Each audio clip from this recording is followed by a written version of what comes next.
There's a version of you that you have never been formally introduced to. It makes decisions you will later deny making. It feels things you would be ashamed to say out loud. And it has been with you since before you could speak. Carl Jung gave it a name. He called it the shadow, not a metaphor for evil, and not the villain in your story. Something far more uncomfortable than that. The shadow is every part of yourself that, at some point, you decided was unacceptable. The anger you were told to swallow, the need you're taught to hide, the desire that earned you punishment. You did not destroy these parts. You only buried them. Here is the mechanism. As children, we learn quickly which parts of us are welcome and which are not.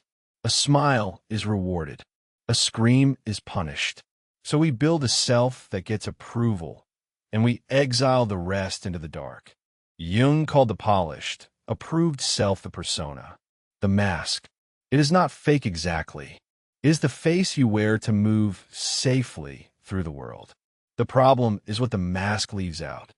Because nothing you bury actually dies. The shadow does not disappear when you look away from it. It goes underground, gathers weight, and waits. And what is denied a voice will always find a way to speak.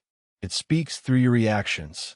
The colleague whose confidence irritates you far more than it should. The stranger whose selfishness you find unbearable. Pay attention to that disproportionate heat. It is rarely about them. Jung described this as projection. We take the traits we refuse to see in ourselves, and we paint them onto other people. We hate most loudly in others what we are most afraid is true of us. This is why your strongest judgments are a map. Every time you feel a violent certainty about someone's flaw, a door quietly opens to a room inside yourself that you have refused to enter.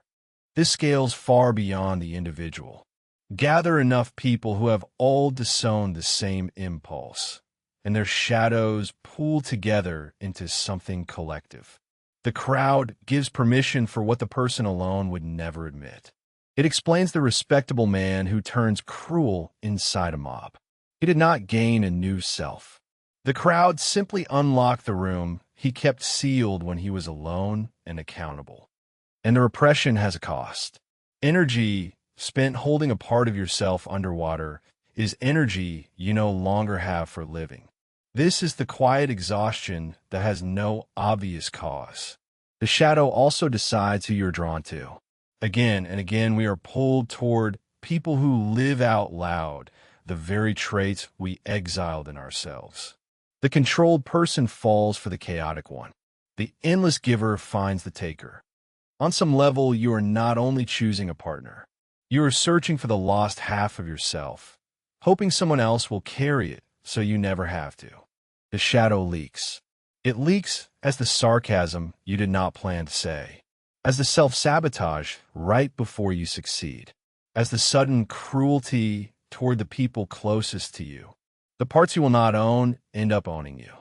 There's an old idea that captures this precisely. What you resist persists. The harder you press the shadow down, the more pressure it builds, and the more violently it returns when it finally breaks the surface. But here is the part most people miss. The shadow is not only the home of what is ugly in you. It is also the home of what is powerful. Jung called this the golden shadow. The ambition you called arrogance and disowned. The boldness you were told was too much. The desire and intensity you learned to be quiet about. You did not only bury your monsters. You buried your power alongside them. So the work is not to become a better mask. A more convincing performance of goodness only widens the gap between who you appear to be and who you actually are. And that gap is exactly where the suffering lives. The work Jung called integration. And integration is not indulgence. It does not mean acting out every dark impulse. It means something harder. It means looking at what you have hidden without flinching and admitting that it belongs to you. And now consider the manipulator, the one who studies your weak points while admitting to none of his own. People assume his shadow is missing. It is not. It is simply the most carefully guarded room of all.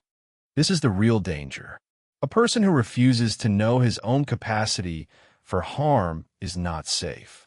He is dangerous precisely because he is convinced that he is good, and conviction like that never pauses to check itself. Start with your triggers. The next time someone provokes a reaction far larger than the moment deserves, do not look outward. Ask the uncomfortable question, "What me is this touching?" Watch your projections.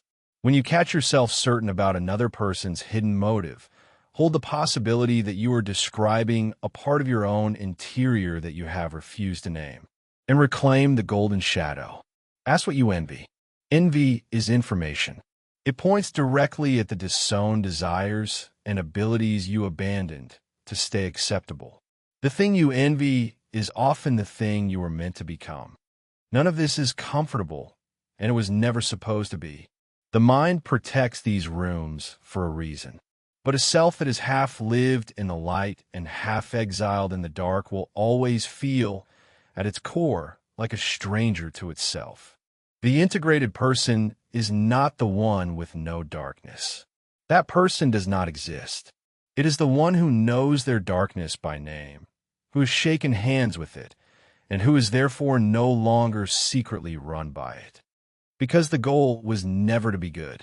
Goodness performed for an audience is just a more sophisticated mask. The goal was to be whole. And you cannot become whole by amputating half of yourself and calling it virtue. So go and meet the version of you that you have spent a lifetime avoiding. Not to obey it, not to fear it, simply to stop pretending it is not there. Everything you have refused to look at has been shaping you in the dark. If this gave you something to sit with, then stay. Here we do not look away from the uncomfortable parts. We study them. Subscribe, and let's keep being uncomfortable together.